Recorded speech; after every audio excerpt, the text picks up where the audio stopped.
Кинодағы Джеймс Бонд, Джейсон Борн сияқты құпия агенттерді бәрі білетін шығар. Ал шынайы өмірде мұндай адамдар бар ма? Жалпы әр елдің өз құпия қызметі бар. Мысалға, Америкада орталық барлау басқармасы, ал Ұлыбританияда Ми-6 жұмыс жасайды. Сондықтан бұл кәсіпке өмірін арнаған адамдар да бар. Жалпы тыңшыларға құпия деректерді анықтаудан бөлек, адам өлтіру тапсырмалары да беріледі. 1978 жыл. Лондон. Болгар жазушысы Георгий Марков жұмысынан шығып, тұрақтағы көлігіне бет алады. Жолда адамдар тобының арасынан өткен бетте белгісіз біреудің қолшатыры тиіп кеткен сәтте шаншу сезеді. Мән бермей үйіне келгеннен кейін қызуы көтеріліп, құса бастайды. 3 күн өткен соң ол қайтыс болады. Полиция тергеуі шаншу кезінде Марковқа рицин-уы бар металл капсула имплантацияланғанын анықтады. Өлімге жауапты кеңестік Болгарияның мемлекеттік қауіпсіздік комитеті саналады. Ал өлтірген адам сол күйі табылмады. Жалпы құпия тыңшы болу оңай емес.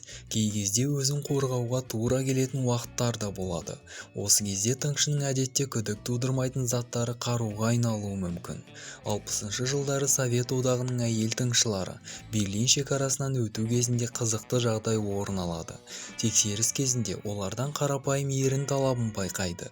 Ал корпустың ішінде шағын калибрлы бір оқтық тапанша жасырылған болып шығады.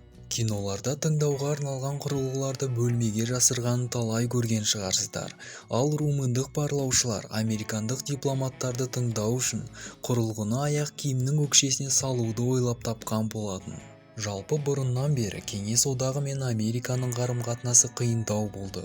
Сол жылдары американдықтар советтіктерді бақылау мақсатында акустик кити, яғни акустикалық мысық жобасын жүзеге асырады. Қарапайым сөзбен айтқанда тыңшы мысық. Жобаны дайындауға 5 жыл кеткен. Ветеринар микрофонды мысықтың құлақ арнасына радиотаратқыш имплантациялап, ал құйрығына сым антеннасын бекітеді. Кейбір мәліметтер бойынша хирургиялық операциялар мен оқытуға 20 миллион ақш доллары жұмсалған. Өкінішке орай, мысықты бірінші тапсырмада көлік қағып кетеді. Агент мысық қызықты әрине. Ал көгершін тыңшы туралы естідіңіз бе? Егер сіз көгершінді ұясынан жүздеген шақырым қашықтықта босатсаңыз, GPS навигаторы бар сияқты ол міндетті түрде үйіне оралады. Зерттеушілердің көпшілігі құстар жердің магнит өрісін пайдаланады деп болжайды. Осылайша америкалық орталық барлау жүйесі қанатты агенттарды қызметке ала бастайды. Яғни құстың кеудесіне шағын камера орнатып, керекті ғимараттың немесе көліктің үстінен ұшу уақытында камера автоматты түрде түсіріп отыратын болған. Ал енді атақты тыңшылар тізіміне келейік. Нидерландық Мата Хари, шын есімі Маргарета Гертруда.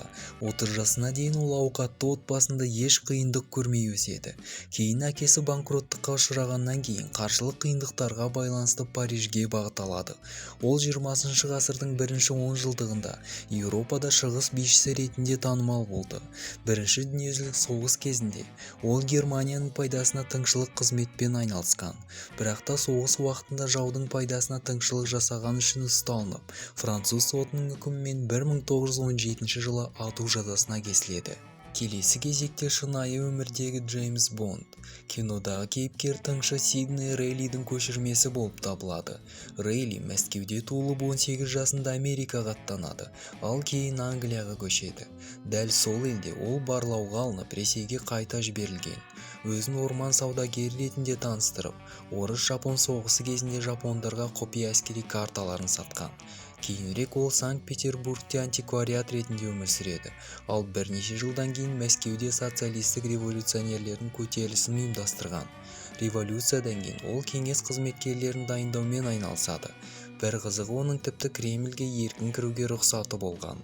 Тыңшы бірнеше жыл іздеуде болып, 1925 жылы ақыры ұсталған болатын. Қызметкерлерге білгеннің бәрін айтып берген соң атып өлтіріледі. Тыңшының өмірі қызықты болғанымен қауіпке толы. Кинода көрсеткеннің барлығына сене беруге де болмайды. Дегенмен, көріп отырғандарыңыздай шынайы өмірде құпия агенттер көзге көрінбесе де өз жұмыстарын жасап жүр. Бүгінге айтарым осы достар.